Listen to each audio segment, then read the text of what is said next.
Bulletin के आगाज में सबसे पहले आपको ये बताएं कि फैसलाबाद में गली मोहल्लों और शाहराहों पर डकैती के साथ साथ घरों में डकैती की वारदातों में भी होशरुबा इजाफा।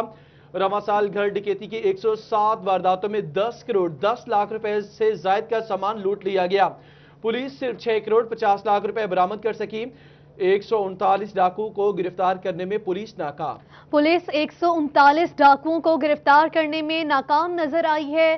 फैसलाबाद में गली मोहल्लों और शाहराहों पर डकैती के साथ साथ घरों में डकैती की वारदातों में भी होशरुबा इजाफा हुआ है।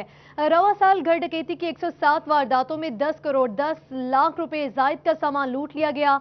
पुलिस सिर्फ 6 करोड़ 50 लाख रुपए बरामद कर सकी। 139 डाकुओं को पुलिस गिरफ्तार करने में नाकाम नजर आई है। फैसलाबाद में गली मोहल्लों और शाहराहों पर डकैती के साथ साथ घरों में डकैती की वारदातों में भी इजाफा हो गया है। इस पर मजीद तफसीलात जानते हैं तैयब मकबूल से। तैयब मकबूल, आगाह कीजिएगा कि पुलिस इतनी मुतहरिक नजर क्यों नहीं आ रही इस काम में? जी बिल्कुल, फैसलाबाद में शाहराहों गली मोहल्लों में डकैती की वारदातों में इजाफा तो हुआ ही था, मगर पुलिस रिपोर्ट के मुताबिक रवां साल घरों में डकैती की वारदातों में भी रिकॉर्ड इजाफा हुआ है। गुज़िश्ता साल 7 माह और 20 दिन के अंदर ज़िला भर में 90 घर डकैती की वारदातें हुई थी, मगर रवां साल इन वारदातों में इजाफा हुआ और इन वारदातों की तादाद रवां साल 7 माह और 20 दिन में 107 पर जहाँ पहुँची। डाकू असलाह के जोर पर 107 शहरियों के घरों में लूट मार करके फरार हुए। पुलिस की जानब से सिर्फ और सिर्फ 71 मुकदमात की तफ्तीश मुकम्मल की गई। 71 मुकदमात के मुलजमान गिरफ्तार किए गए और चालान अदालतों में पेश किए गए। पुलिस रिपोर्ट के मुताबिक इन 107 वारदातों के अंदर जो माल मसरूका था उसकी मालियत 10 करोड़ 10 लाख रुपए से ज़्यादा है, मगर सिर्फ उनकी जानब से 6 करोड़ 50 लाख रुपए का माल मसरूका बरामद किया गया। इन माल मसरूका में गाड़ियाँ, नकदी, मोबाइल, जेवरात और दीगर कीमती सामान भी शामिल है। पुलिस की रिपोर्ट में यह भी बताया गया कि 310 मुलजमान 107 वारदातों में घर डकैती में मुलव्वस थे, मगर सिर्फ 171 मुलजमान की गिरफ्तारी अमल में लाई जा सकी। 139 मुलजमान ऐसे हैं जिनको ताहाल पुलिस गिरफ्तार करने में नाकाम है। पुलिस हुकाम का इस हवाले से कहना था कि घरों में डकैती करने वाले गैंग गिरफ्तार किए गए हैं, उनसे रिकवरी भी की गई है। जल्द दीगर गैंग्स को भी गिरफ्तार करके। ठीक है, शुक्रिया तैयब मकबूल, आप हमें अपडेट कर रहे थे। हाउस रॉबरी के मुलजिमान को ट्रेस किया जा रहा है। एसएसपी इन्वेस्टिगेशन के सिटी 41 से खुसूसी गुफ्तगू, कहा कि रिकवरी 50% तक की जा चुकी है। घरों में डकैती करने वाले मुलजिमान गिरफ्तार भी किए गए हैं। हाउस रॉबरी के मुलजिमान को ट्रेस किया जा रहा है। एसएसपी इन्वेस्टिगेशन की सिटी 41 से खुसूसी गुफ्तगू, कहा रिकवरी 50% तक की जा चुकी है। घरों में डकैती करने वाले मुलजिमान को गिरफ्तार भी किया गया। बिल्कुल, हाउस रॉबरी के जो हमारे पर्चे हैं कुछ उसमें से चालान अभी नहीं हो सके। तकरीबन 60% हमने जो हाउस रॉबरीज हैं वो ट्रेस की हैं और उनके मुलजमान को जेल भी भिजवाया है और शनाख्त परेड का प्रोसेस भी जारी है। जो अभी पिछले क्राइम वेव जो थोड़ी सी छोटी ईद के बाद आई है उसमें कुछ हाउस रॉबरीज हुई हैं, उसमें तकरीबन 30% हमारे जो FIRs है वो पेंडिंग है, क्योंकि वो फ्रेश पर्चे हम उन पर मज़ीद काम कर रहे हैं। दूसरा, इसके अलावा जेल रिलीज़ जो हमारे पर्सनस हैं जो अभी फ्रेश लोग रिलीज़ हुए हैं जो हाउस रॉबरीज़ में इन्वॉल्व थे, उनको भी हम चेक कर रहे हैं। इंशाल्लाह हमारा टारगेट ये है कि हम 80 से 90% तक ये सारे मुकदमात विद इन 2-3 वीक्स ट्रेस करेंगे। सर, जो 363 के मुकदमात हैं उनमें 90% प्लस रिकवरी हो चुकी है, बाजियाब हो चुके बच्चे, लेकिन 4 अभी पूरे ज़िले के अंदर तक ऐसे बच्चे हैं जो कि बाजियाब हैं पूरे हिसाब, तो उसकी क्या वजह है? बिल्कुल, ये जो एब्डक्शन ऑफ माइनर्स है ये बड़ा एक सीरियस ऑफेंस है और हमारी टॉप प्रायोरिटी होती है कि इन मुकदमात को फौरी रजिस्टर भी करें और जल्द से जल्द ट्रेस भी करें। तकरीबन 3 से 4 मुकदमे हमारे बकाया रह गए हैं जो हमारे ट्रेस होने वाले हैं। उसके बारे में जो हमारी SOP IG ऑफिस से जारी हुई है, जिसमें जितने भी हमारे फोरेंसिक और साइंटिफिक एविडेंस हमने इकट्ठा करना होता है वो हमने सारों का किया हुआ है इकट्ठा, और अब हम डिजीज टेक्नोलॉजी और जो पास्ट इस तरह के मुलजमान हैं उनको शामिल करके कोशिश करें कि वो मुकदमे भी यकसू करें। एसएसपी इन्वेस्टिगेशन काशिफ असलम की खुसूसी गुफ्तगू आपने सुनी। आपको बताएं कि थाना बटाला कॉलोनी के इलाके मोहम्मद चौक में फार्मेसी पर डकैती की वारदात की उसकी CCTV फुटेज सिटी 41 को मौसूल। फुटेज में डाकुओं को वारदात करते हुए देखा जा सकता है। इस वारदात के हवाले से मजीद आपको ये बताएं कि इस वारदात में 2 डाकू मुलविस हैं। जी हां, थाना बटाला कॉलोनी के इलाके मोहम्मद चौक में फार्मेसी पर डकैती की वारदात हुई है। वारदात की सीसीटीवी फुटेज सिटी 41 को मौसूल हो गई है। फुटेज में 2 डाकुओं को वारदात करते देखा जा सकता है। थाना बटाला कॉलोनी के इलाके मोहम्मद चौक में फार्मेसी पर डकैती की ये वारदात हुई है और वारदात की सीसीटीवी फुटेज सिटी 41 को मौसूल हो चुकी है। इस फुटेज में 2 डाकुओं को वारदात करते देखा जा सकता है।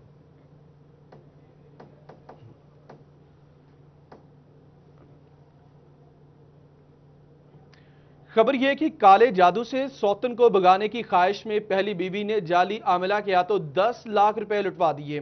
खावन तहसीन की मुद्दत में मुकदमा जाली आमिला खातून समेत 2 अफराद के खिलाफ दर्ज किया गया। काले जादू से सौतन को भगाने की ख्वाहिश में पहली बीवी ने जाली आमला के हाथों 10 लाख रुपए लुटवा दिए। खावन तहसीन की मदियत में मुकदमा जाली आमला खातून समेत 2 अफराद के खिलाफ दर्ज कर लिया गया है। इस पर मजीद बात करते हैं नुमाइंदा फरसाना सिद्दीक से। फरसाना, आगाह कीजिएगा, क्या मामला है ये? जी बिल्कुल, थाना मिल्लत टाउन के इलाका धनोला में सौतन को भगाने की ख्वाहिश में पहली बीवी जाली आमला के हाथों 10 लाख रुपए की रकम लुटवा बैठी। खातून के शोहर की मुद्दत में पुलिस ने जाली आमला और 2 नामालूम मुल्जमान के खिलाफ मुकदमा दर्ज कर लिया। मुकदमे में यह मौकफ इख्तियार किया गया कि खातून को जाली आमला की जानिब से यह लालच दिया गया कि अगर वो अपने शोहर की दूसरी बीवी को भगाना चाहती है तो उसको 10 लाख रुपए अदा किए जाए। खातून ने 5 लाख रुपए अदा किए, जबकि 5 लाख रुपए की दूसरी किस्त जो है वो चंद माह बाद अदा की गई। ताहम खातून से मजीद पैसे भी मांगे गए। जब उसने इनकार किया तो जाली आमला की जानिब से उसको ब्लैकमेल करना शुरू किया गया और उसको धमकियां भी दी गई, जिसपे खातून परेशान हो गई और बिलाकर जब उसने अपने शोहर को बताया तो शोहर ने भी सर पकड़ लिया और थाना मिल्लत टाउन में जाकर नामालूम 2 अफराद और जाली आमला के खिलाफ मुकदमा दर्ज करवा दिया। ताहम पुलिस ने मुकदमा तो दर्ज कर लिया है, लेकिन पुलिस का कहना है कि इस हवाले से तमाम तहकीकात जारी हैं। जल्द ही मुल्जमान को भी गिरफ्तार किया जाएगा। दूसरी जानिब पुलिस की जानिब से शहरियों से ये भी अपील की गई है कि खुदारा ऐसे नौसरबाजों और जाली आमलों से बाज रहें, क्योंकि इस तरह के वाकयात में मुसलसल इजाफा हो रहा है कि शहरियों को उनके मसाइल के हल का लालच देकर उनको दोनों हाथों से लूट लिया जाए। शुक्रिया फरसाना सिद्दीक, आप हमें तफसीलन अपडेट कर रही थी। एडिशनल सेशन जज कमालिया मोहम्मद एजाज रजा ने अगवा और ज्यादती के मुलजिम मोहम्मद इरफान को जुर्म साबित होने पर उम्र कैद और 1 लाख रुपए जुर्माने की सजा सुना दी। मुलजिम पर 13 साल लड़की के अगवा और ज्यादती का मुकदमा दर्ज था। मुलजिम के खिलाफ थाना पीर महल जिला टोबा टेक्सिंग में मुकदमा दर्ज हुआ था। एडिशनल सेशन जज कमालिया मोहम्मद एजाज रजा ने अगवा और 13 साल बच्ची से ज्यादती के मुलजिम मोहम्मद इरफान को जुर्म साबित होने पर उम्र कैद और 1 लाख रुपए जुर्माने की सजा सुना दी।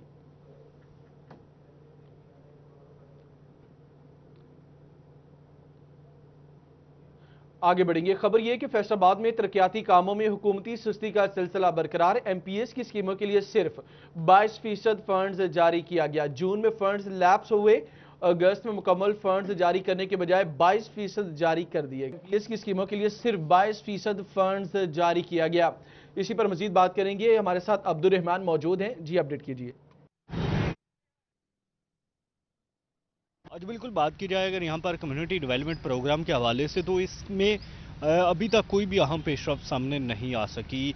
वाज़ेह रहे कि ये 2019 का प्रोग्राम था जिसमें एमपीएस को भी जो एमपीए 10 करोड़ के फंड्स की मंजूरी दी गई थी और इसमें काम भी शुरू हो गया था। उसमें मुख्तलिफ स्कीमें जो एमपीएस की जानब से दी गई थी। तो इसमें सबसे बड़ा मसला ये आया कि जो ही जून आया 2020 का, तो इसमें तमाम फंड्स लैप्स कर गए, तमाम फंड्स वापस चले गए और ये अभी जो यहाँ पर माह अगस्त में फ़ंड्स तो वापस हो गए, लेकिन मुकम्मल तौर पर फ़ंड्स वापस नहीं किए गए। सिर्फ 22% फ़ंड वापस हुए हैं, जिसकी वजह से वो ठेकेदार भी जो इन प्रोग्राम्स पर काम कर रहे थे परेशानी का शिकार हैं, क्योंकि अभी बरसात का टाइम भी है, प्रोग्राम्स रुके भी रहे हैं। तो इसके लिए फौरी तौर पर मुकम्मल फंड्स दरकार थे ताकि फौरी तौर पर इन कामों को मुकम्मल किया जाए और स्पेशली ऐसे काम जो कि अभी तक कंटिन्यू चल रहे थे, जारी तरक्याती स्कीमें थी, उनको बर वक्त मुकम्मल किया जाता ताकि उसके बाद फिर नई स्कीमों को शुरू किया जाता। लेकिन अभी तक इस सिलसिले में कोई भी अहम पेशरफ सामने नहीं आ सके और बारहा मुख्तलिफ डिपार्टमेंट जिसमें लोकल गवर्नमेंट, FTA और दूसरे डिपार्टमेंट्स जो भी डेवलपमेंट करवा रहे हैं, उनकी जानब से जो बारहा दरख्वास्तें भेजी गई, तो उस पर अब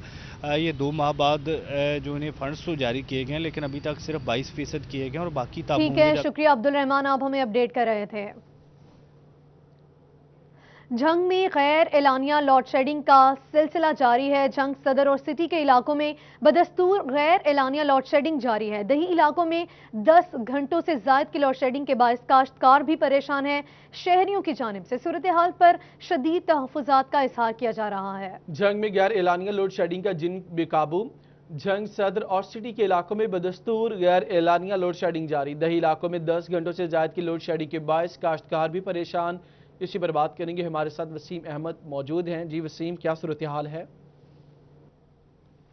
जी, फेस्को जंग में लोड शेडिंग के जिन पर काबू ना पा सकी और दिन ब दिन गैर इलानिया लोड शेडिंग में मजीद इजाफा होता जा रहा है, जिसकी वजह से बहुत से शहरियों को मुश्किलात का सामना करना पड़ रहा है। वहीं पर ताजिरों को भी मुश्किलात का सामना करना पड़ रहा है। इस वक्त हमारे साथ शहरी मौजूद हैं, उनसे बात करते हैं, उनका इस हवाले से क्या कहना है। भाई बताना, क्या सूरत हाल है लोड शेडिंग की जंग में? लोड शेडिंग की सूरत हाल सर बहुत कहना डिफ़िकल्ट हुई है और मेरी फ्रिज ऐसी की दुकान है जिसकी वजह से मैं बहुत तंग हूँ। मैं गरीब आदमी हूँ, मज़दूर आदमी हूँ, तो इसीलिए मुझे कोई ऐसा रोज़गार भी नहीं है मेरा जारी है इसके अलावा। जी बिल्कुल, शहरियों का यही कहना है कि लोड शेडिंग की वजह से हमारे कारोबार जो है वो शदीद मुतासिर हो रहे हैं। हमारे साथ और भी लोग मौजूद हैं, उनसे बात करते हैं। भाई आप बताना, क्या वजह है लोड शेडिंग क्यों इतनी हो रही है? क्या कहती है आपको फेस्को वाले? फेस्को वाले यही कहते हैं जी आ रही है लेकिन लाइट नहीं आ रही। 3-3 4-4 घंटे लोड शेडिंग होती है।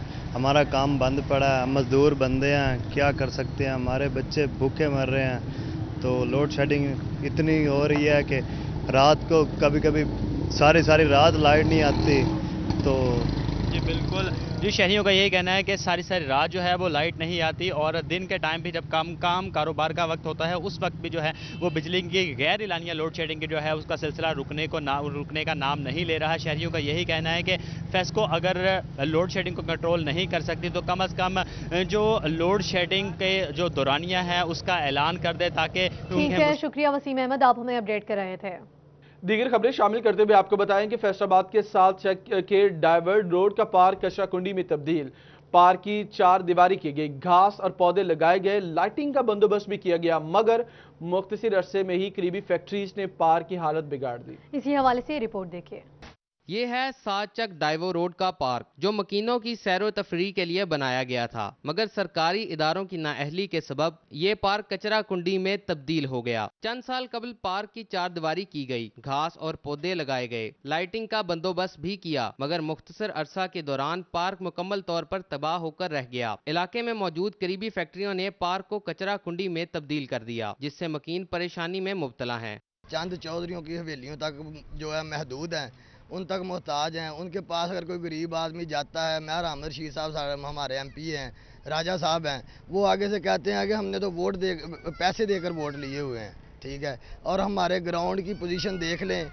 पार्क से मुल्हिका कब्रिस्तान की जगह भी गंदे पानी में डूबी हुई है, जबकि वोट लेने वाले भी वोटर्स को भूले बैठे हैं। कैमरामैन मोहम्मद उस्मान के साथ मोहम्मद रमजान मिर्जा, फैसलाबाद। लगे दुश्मनों की बस्ती में दुआ शब को निशाने सहर बनाया जाए। इमाम हुसैन अलैहिस्सलाम की खातिर घर बार छोड़कर करबला में खैमजन हुए और बातिल के खिलाफ हक का अलम बुलंद किया। हजारों सख्तियां बर्दाश्त की, मगर बातिल के सामने डटे रहे। आज भी उन्हें मुश्किलात और लाजवाल कुर्बानियों को याद करते हुए मोमिनीन खैमा बस्ती आबाद करते हैं और हुसैनियत का दर्स आम किया जाता है। इस पर बात करेंगे जुल्करनैन ताहिर से। जी बिल्कुल, इमाम हुसैन अलैहिस्सलाम ने दीन की बका की खातर और अल्लाह की हाकिमियत की खातर जो है वो अपना घर बार छोड़कर हिजरत की और हिजरत करके वो जो है वो करबला मुअल्ला के तपते सहरा तक, तपती ज़मीन तक जो है वो पहुँचे और वहाँ पर आकर अपने अहलो अयाल के साथ खैमा जन हुए। उसी की याद को ताज़ा करते हुए आज भी मोमिनीन जो हैं वो धोबी घाट ग्राउंड में खैमा बस्ती आबाद करते हैं और ये रिवायत जो है वो कदीम रिवायत है और मोमिनीन का ये कहना है कि ये रिवायत ता क़यामत यूँ ही चलती रहेगी। मेरे साथ मोमिनीन मौजूद, उनसे बात करूँगा कि उनका खैमा बस्ती के हवाले से क्या कहना है। मुझे बताइएगा, खैमा बस्ती में आने वालों के शब रोज़ किस तरह से गुजरते हैं और बच्चों को यहाँ से किस तरह से हुसैनियत का दर्स दिया जाता है? औज़ुबिल्लाहि मिनश्शैतानिर्रजीम, बिस्मिल्लाहिर्रहमानिर्रहीम। बेसिक खैमा बस्ती में जो कि आपको अर्ज़ की है कि खैमा बस्ती इमाम हुसैन की याद को ताज़ा करते हुए बनाई जाती है। जैसे कि इमाम हुसैन अलैहिस्सलाम 2 मुहर्रम को करबला की ज़मीन पर आए और यहाँ पे उन्होंने अपने खैमे आबाद किए। उसी याद को ताज़ा करते हुए यहाँ पे भी हर साल की तरह इस साल भी मोमिनीन ने खैमा बस्ती आबाद की है और उसमें वो लोग जिक्र इमाम हुसैन, जिक्र खुदा करते हैं, कैसे इमाम हुसैन ने अपने घर बार को छोड़ा, कैसे किन मुश्किलात को बर्दाश्त किया, किसकी खातिर इमाम हुसैन ने मुश्किलों को बर्दाश्त किया, अपने दीन की खातिर, बकाए दीन की खातिर, बकाए खुदा की खातिर, कि खुदा के दीन पे हर्फ आ रहा था, खुदा के दीन पर यजीद हमलावर हो चुका था, हर चीज़ तबाह करना चाह रहा था। तो उस चीज़ को बचाते हुए इमाम हुसैन ने अपना घर बार छोड़ दिया, अपने बीवी बच्चों और अपने अहलो आयाल के साथ करबला की तपती ज़मीन पर आबाद हुए। तो उसी याद को ताज़ा करते हुए मोमिनीन हर साल यहाँ पे खैमा बस्ती आबाद करते हैं और उसी जिक्र को इमाम हुसैन के, क्योंकि शहीद की याद मनाना शहादत से कम नहीं है, तो इमाम हुसैन की एक तो याद मनाई जाती है हर साल की तरह इस साल भी, और साथ फिर वहाँ पे अपने बच्चों को सिखाया जाता है कि इमाम हुसैन की आज़ादारी का मकसद असल में क्या है, किस वजह से इमाम हुसैन ने कुर्बानी दी, किस वजह से उन्होंने अपने बच्चों को शहीद करवाया। तो बेसिकली मकसद क्या है, हर चीज़ का कोई ना कोई मकसद और हदफ होता है। तो यहाँ पे भी बच्चों को सिखाया जाता है, अपने अहलो याल जो भी यहाँ अपने बच्चों के साथ आते हैं वो अपने बच्चों बेसिकली एक तो मुश्किलात को बर्दाश्त करना सिखाते हैं कि आप भी अपने घर बार छोड़ के यहाँ पे आए हैं, यहाँ की गर्मी है, ग्राउंड में धूप है, गर्मी है और यहाँ पे और मुश्किलात हैं, तो कैसे एक खैमे में रहना, एक गर्म धूप में रहना, तो सख्तों को बर्दाश्त करना ताकि कल को हमारे दीन पे फिर कोई मुश्किल आए तो हम लोग तैयार हों। और दूसरा कि इमाम हुसैन का जिक्र मनाया जाता है, और तीसरी चीज़ हुसैन का जिक्र मनाया जाता है और इमाम हुसैन अलैहिस्सलाम की उनका जो दर्स था, बेसिकली जो हुसैनियत है वो यहाँ पर बच्चों को सिखाई जाती है। कुछ और मोमिनीन भी मौजूद हैं, मुझे आप बताइएगा इनकी अकीदत के हवाले से क्या कहते हैं। इतनी सख्त गर्मी में मोमिनीन अपना घर बार छोड़कर बीवी बच्चों के हमरा यहाँ पर खैमाजन हो चुके हैं। जी बिल्कुल, सबका यही है कि इमाम हुसैन इस्लाम की जो याद है उसको ताज़ा किया जाए। जो शख्सियतों ने बर्दाश्त की वो शख्सियत हम अपने ऊपर लाने की कोशिश करते हैं ताकि वो याद ताज़ा की जा सके। जो शख्सियाँ इमाम हुसैन इस्लाम पे हुई थी वो हम पे भी हो सकती हैं, ताकि हम जो से अवाम है, मोमिनीन है, वो सख्ती बर्दाश्त करें और राह इमाम हुसैन को हमवार कर सकें। जी बिल्कुल, इनका ये कहना है कि यहाँ पर जो है वो उन सख्तियों को याद किया जाता है, उन कुर्बानियों को याद किया जाता है जो दीन की खातर इमाम हुसैन अलैहिस्सलाम ने दी। वो लाजवाल कुर्बानियाँ जो हैं उनको कभी भी फरामोश नहीं किया जा सकता। आज अगर इस्लाम ज़िंदा है तो उन्हीं कुर्बानियों की वजह से और उन्हीं कुर्बानियों को याद करते हुए आज भी मोमिनीन यहाँ पर जो है वो आपने अपडेट किया, शुक्रिया आपका। आपको बताएं कि मुहर्रमुल हराम के महीने में न्याज तकसीम करने के लिए खास किस्म के बर्तन इस्तेमाल किए जाते हैं। बच्चे बड़े सभी शौक से ये बर्तन खरीदते हैं। इन बर्तन के बारे में बताएंगे वकास। जी बिल्कुल, मुहर्रमुल हराम का महीना जो है वो शुरू हो चुका है और इसी महीने में मुसलमान जो हैं वो न्याज बांटते हैं। मुख्तलिफ़ किस्म की न्याज जो है वो बांटी जाती है और इसके लिए एक ख़ास किस्म का बर्तन जो है वो इस्तेमाल किया जाता है, जिससे बच्चे भी बड़े शौक़ से लेते हैं और बड़े भी जो हैं वो लेके जाते हैं। ये बर्तन किस तरह से तैयार होता है, कौन कौन से मराहल होते हैं इसमें, इसके लिए हम जानते हैं। हमारे साथ कारीगर मौजूद हैं। सर ये बताइएगा, ये बर्तन जो है वो न्याज बांटने के लिए इस्तेमाल होता है, किस तरह से आप तैयार करते हैं? ये बर्तन हम मिट्टी ले आते हैं, मिट्टी ले आकर हम उसको कूटते हैं, फिर छानते हैं, फिर उनके पेड़े बनाते हैं, पेड़े बना के फिर उनके असी बर्तन बनाते हैं। बर्तन बना के तो फिर असी उन्होंने पकाते हैं, सुकाते हैं पहले, फिर सुका के उन्होंने भट्ठी दे विच पकाते हैं। पकाने तो बाद फिर साडे कोल सेलमैन आते हैं घरां 'च भरन वास्ते। कुजी ते ठूठी हुंदी है, प्याला भरन वास्ते बनाईदा आ। ये सारे लोग साडे कोल माल लैके जाते हैं, लिजा के तो फिर इन्हां दे विच खीर भरते हैं प्लेट दे विच ते कुजी दे विच पानी पाते हैं, पा के तो फिर मुहर्रमुल हराम दे उत्ते 9-10 तरीक नूं बन्नदे आ। अच्छा, ये बताइए कि इसकी कीमत क्या होती है? इसकी कीमत होती है 3 रुपये एक नग की। एक बर्तन दे 3 रुपये, 3 रुपए की कुजी ते 3 रुपए की प्याली दिंदे आ। 6 रुपए का जोड़ा हुंदा, 600 रुपए का सैकड़ा हुंदा आ। जी बिल्कुल, ये बर्तन जो है वो एक ख़ास किस्म की मिट्टी से जो है तैयार किया जाता है। सबसे पहले मिट्टी लाई जाती है और उसको मुख्तलिफ़ मराहल से गुजारने के बाद जो है वो तैयार किया जाता है और फिर उसको मार्केट में सेल किया जाता है और बच्चे बड़े जो हैं वो सभी ये शौक़ से लेके जाते हैं। ठीक है वकास, आपने अपडेट किया, शुक्रिया आपका।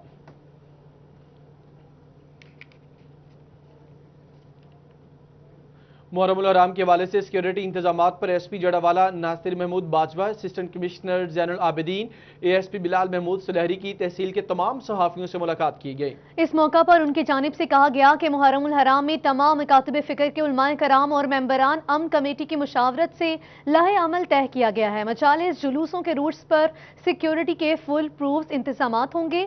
हम सब की जिम्मेदारी है कि प्यार, मोहब्बत, अखुवत को फ़रोग दें। अमन और अमान की फ़ज़ा को बरकरार रखना हर शहरी की अवलीन जिम्मेदारी है। किसी को भी शरपसंदी की हरगिज़ इजाज़त नहीं दी जाएगी।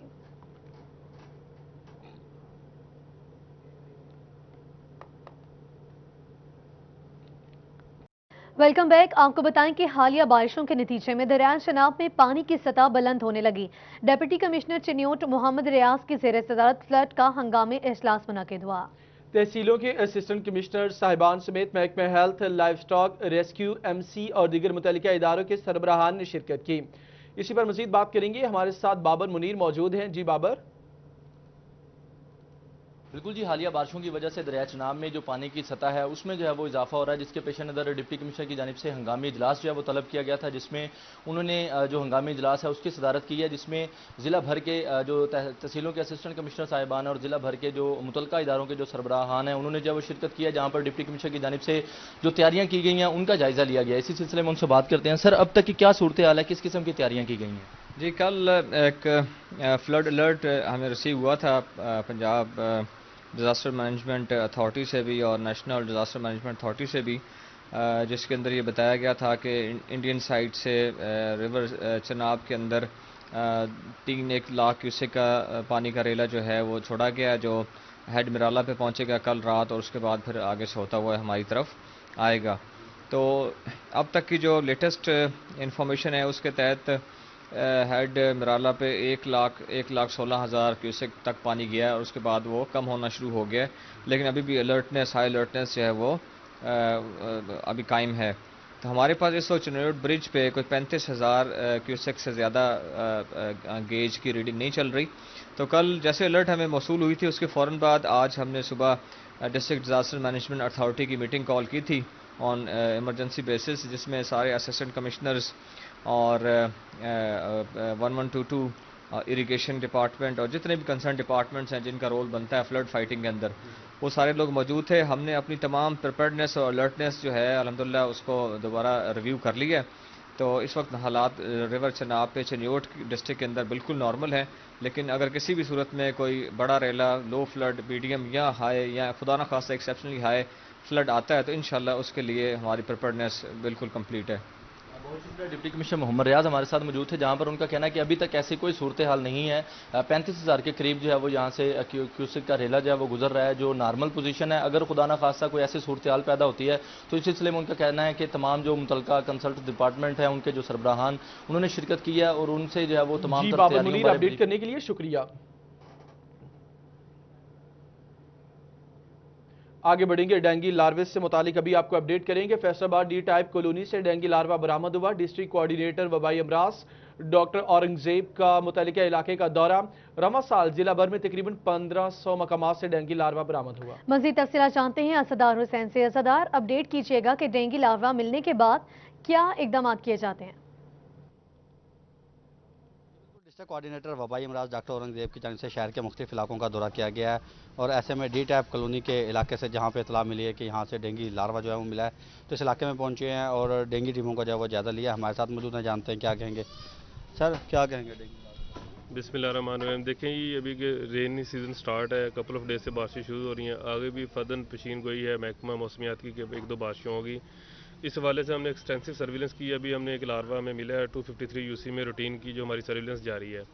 इसके अलावा हमने टीमों को अलर्ट किया है, 24 घंटे ड्यूटीज़ का कहा, जहाँ पे भी हमें कोई ऐसा लार्वा मिलता है उसकी फौरन टैगिंग भी हो रही है, उसका केस रिस्पॉन्स भी हो रहा है, ताकि किसी भी किस्म की कोई नेग्लिजेंसी किसी भी लेवल पे बर्दाश्त नहीं की जा सकती। जिला भर में कितने केसेस रिपोर्ट हो चुके हैं? अभी तक हमारे जो लार्वे हैं वो 1500 के करीब रिपोर्ट हो चुके हैं। जो कन्फर्म केस आए थे 2 थे, उनका केस रिस्पॉन्स भी हो चुका है। जी बिल्कुल, रवा साल तकरीबन 1500 मुकामात ऐसे हैं जहाँ से डेंगू टीमों ने जो वो डेंगू लार्वे को तलब किया था। अगर जिला फैसलाबाद में केसेस के वाले से बात की जाए जो मरीज, ठीक है, शुक्रिया असदार हुसैन अपडेट करने के लिए। फैसलाबाद दर्जा हरारत में कमी, नमी में इजाफा, इंसदाद डेंगू मुहिम को तेज करने का फैसला कर लिया गया है। हुकूमत पंजाब ने हफ्तावार 3 मीटिंग्स करने का हुक्म भी सादिर किया। इसी पर बात करेंगे मोहम्मद रमजान मिर्जा से। नमी बढ़ती जा रही है और दर्जा हरारत में भी किसी हद तक कमी नजर आ रही है, जिसके सबब एक बार फिर डेंगू की अफजाइश का खतरा सर मंडलाने लगा है। हुकूमत पंजाब की जानिब से फैसला किया गया है कि ज़िलाई सतह पर और तहसील की सतह पर जो है हफ्ते में 3 बार मीटिंग्स कंडक्ट की जाएं और सर्वेलेंस का जायजा लिया जाए। इसी हवाले से आज इजलास जो था वो डिप्टी कमिश्नर मोहम्मद अली की सदारत में मुनक्कद हुआ, जिसमें मुतल्लिका महकमों की जानिब से बताया गया कि सर्वेलेंस बेहतर अंदाज में की जा रही है। तहसील समुंदरी, तहसील तांदलावाला और तहसील जड़ावाला की खसूसी रिपोर्ट पेश की गई, जिस हवाले से डिप्टी कमिश्नर का कहना था कि सूरत हाल कदरे बेहतर है, मजीद बेहतर करने की जरूरत है। उन्होंने ये भी कहा कि असिस्टेंट कमिश्नर इस बात को यकीनी बनाएं कि तहसील सतह की 3 मीटिंग जो है वो हफ्ता में हो और माहाना जो है इनकी तादाद 12 तक होगी, जिसका बुनियादी तौर पर मकसद ये है कि आने वाले दिनों में जो खदशा मंडला रहा है, जो खतरा नजर आ रहा है, उससे निपटा जा सके। और उन्होंने महकमा सेहत की टीमों को भी इस हवाले से बेहतर अंदाज में सर्विलेंस जारी रखने की अपडेट करने के लिए शुक्रिया आपका। भवाना मोहल्ला हुसैनाबाद वार्ड नंबर 2 के रिहायशी म्यूनिसिपल कमेटी के खिलाफ सरापा एहतजाज है। 2 रोज कबल होने वाली बारिश का पानी अभी भी गलियों में जमा है। गलियां तालाब का मंजर पेश कर रही हैं। इसी पर मजीद बात कर लेते हैं फखर देवान से। फखर देवान, आगाह कीजिएगा, लोगों को किन मुश्किलात का सामना है? भवाना के मोहल्ला हुसैनाबाद वार्ड नंबर 2 के रिहायशी म्यूनसिपल कमेटी के खिलाफ सरापा एहतजाज बन गया और म्यूनसिपल कमेटी के खिलाफ नारेबाजी कर रहे हैं। 2 दिन पहले आने वाली बारिश ने तबाही मचा दी है। बारिश का पानी यहाँ पर जमा हो चुका है, जो कि एक दरिया का मंजर पेश कर रहा है। पानी जमा होने की वजह से उनके घर, मकान, दीवारें जो है वो गिर चुकी हैं, जिसकी वजह से वो शदीद परेशानी का शिकार हैं। मेरे साथ इस वक्त मौजूद हैं यहाँ पर एक मोहल्ला के रिहायशी, मजीद इनसे बात करते हैं। जी अस्सलाम वालेकुम भाईजान। इस वक्त जो 2 दिन पहले बारिश आई उसकी वजह से हमारे टोटल जो घर हैं वो गिर गए। ये जो सामने मकान है ये हमारा भाईजान, तो इस बारिश की वजह, पानी की वजह से भाईजान हमारे टोटल ये जो घर हैं, सामने बच्चे भाईजान, उनको काफ़ी अल्लाह पाक ने खैर खैरियत से रखा है। और उसके बाद ये जो पानी है इसकी निकासी का को मेहरबानी किया जाए। म्यूनसिपल कमेटी के पास गए हैं, उन्होंने कोई हमारे साथ कोई तावन नहीं किया, वो ना कहते हैं हम मसरूफ़ जा रहे हैं। उसके अलावा हमारे साथ मेहरबानी करके हमारे ये पानी की निकासी की जाए। जी बिल्कुल, इनका ये कहना है कि जो म्यूनसिपल कमेटी के पास गए हैं, म्यूनसिपल कमेटी वालों ने कहा है कि वो मुहर्रम उल हराम की वजह से मसरूफ़ हैं, उनके पास टाइम नहीं है। उनका ये कहना है कि हमारे जो रह से घर बच गए हैं वो भी गिरने का ख़तरा है, जिसकी वजह से मज़ीद जानी माली नुकसान हो सकता है। मोहल्ला हुसैनाबाद के रिहायशी, उन्होंने डिप्टी कमिश्नर चनियोट और वज़ीर आला पंजाब से मुतालबा किया कि वो फौरी तौर पर नोटिस लें, इस पानी की निकासी की जाए। आपने अपडेट किया, शुक्रिया आपका। ब्रेक। Welcome back. झंग से खबर शामिल करेंगे। झंग चौकी मुरादवाला के in charge sub inspector Mohammad Aurangzeb की कार्रवाई। झंग बैनुल इस्लाही काली बलोच डकैत गैंग के 6 अरकान गिरफ्तार कर लिए। मुलजिमान से 6 मोटरसाइकिलें बरामद कर ली गई हैं। मुलजिमान के खिलाफ झंग समेत दीगर इस्लामी मुकदमा भी दर्ज थे। मुलजिमान असलहे के जोर पर शहरियों से लूटमार करते थे। मुलजिमान के खिलाफ मुतादिद मुकदमा भी दर्ज थे। आपको बताएंगे जंग चौकी मुरादवाला के in charge sub inspector Mohammad Aurangzeb ने कार्रवाई की। बैनुल इस्लाही काली बलोच डकैत गैंग के 6 अरकान को गिरफ्तार किया गया। मुलजिमान से 6 मोटरसाइकिलें बरामद हुई। मुलजिमान के खिलाफ जंग समेत दीगर इस्लामी मुकदमात दर्ज किए गए। मुलजिमान असलहे के जोर पर शहरियों से लूटमार करते थे। मुलजिमान के खिलाफ मुतादिद मुकदमात दर्ज हैं। आपको बताते चलें कि एक अहम कार्रवाई की गई है। झंग में चौकी मुरादवाला के in charge sub inspector Mohammad Aurangzeb ने यह कार्रवाई की है। बैनुल इस्लाही काली बलोच डकैत गैंग के 6 अरकान को गिरफ्तार किया है। मुलजिमान से 6 मोटरसाइकिलें बरामद कर ली गई हैं और मुलजिमान के खिलाफ झंग समेत दीगर इस्लामी मुकदमा भी दर्ज थे। मुलजिमान असलहा के जोर पर शहरियों से लूटमार करते थे। मुलजिमान के खिलाफ मुतादिद मुकदमा भी दर्ज हैं।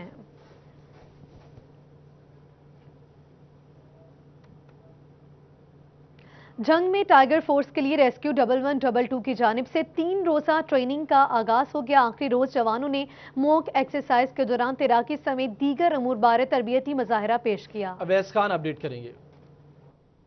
1122 की जानिब से टाइगर फोर्स के नौजवानों को माशरे के लिए मुफीदमंद बनाने के लिए ट्रेनिंग के सेशन का इनेकाद किया गया था, जिसका आज आखिरी रोज़ है। इस ट्रेनिंग सेशन के अख्तामी रोज़ पे मॉक एक्सरसाइज का भी इनेकाद किया गया, जिसमें ट्रेनिंग के दौरान जो हिस्सा लेने वाले जो टाइगर फोर्स के नौजवान हैं उनकी जानिब से अमली तौर पर मुजाहिरा करके भी दिखाया गया। इस वजह से मेरे साथ रेस्क्यू सेफ्टी ऑफिसर असली परवीन मौजूद हैं, से बात करेंगे। मैम ये बताएगा, आज ट्रेनिंग सेशन का अख्ताम हो गया, क्या समझती हैं ट्रेनिंग सेशन कितना मुफीद होगा इन नौजवानों को? अस्सलाम वालेकुम जी। सबसे पहले टाइगर फोर्स के लिए हम लोगों ने 3 दिन का community action for disaster response का जो ट्रेनिंग हमारी एडवांस ट्रेनिंग है उसका इनेकाद किया गया था और आज फाइनल डे है, जिसमें हम इवैल्यूएशन करेंगे जो हमने इनको फर्स्ट एड की, फायर की, ड्रोनिंग की, बिल्डिंग कोलैप्स हो जाए वहाँ से पेशेंट को कैसे निकालना है, उसके सारे प्रैक्टिकल ये लोग इन्होंने करके दिखाया और माशाल्लाह से काफ़ी एक्टिव जो है वो पार्टिसिपेंट है, एक्टिवली इन्होंने पार्टिसिपेट किया है।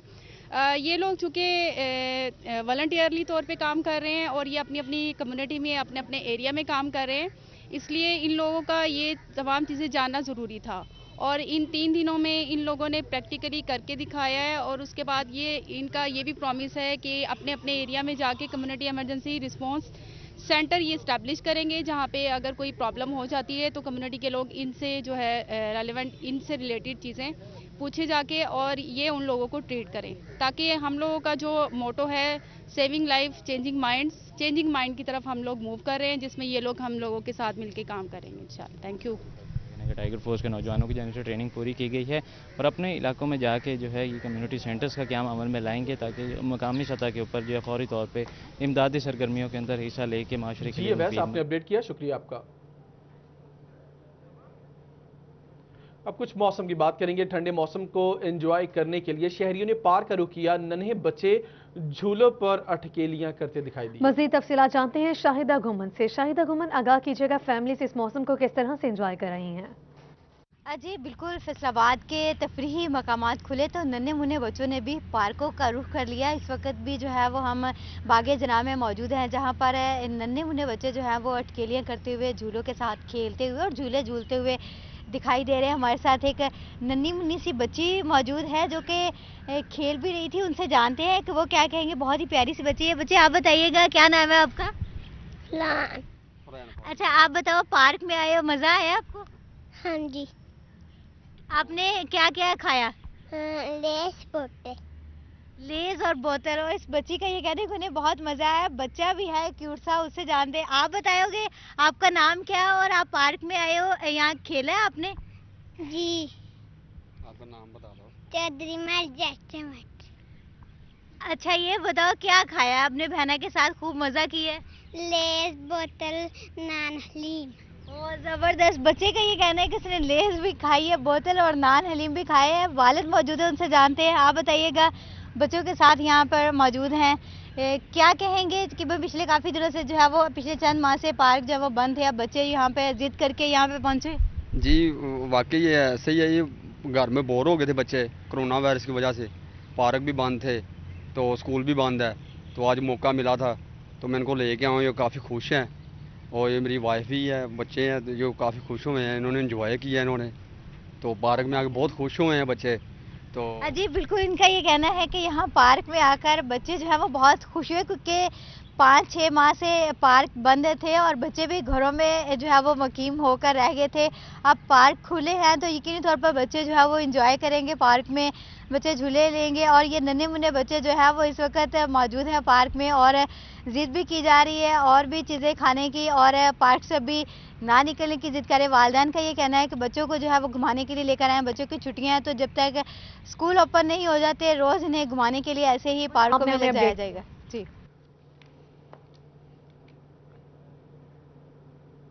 इसके साथ ही न्यूज़ स्टूडियो से फिल वक्त इतना ही। देखते रहिए सिटी 44।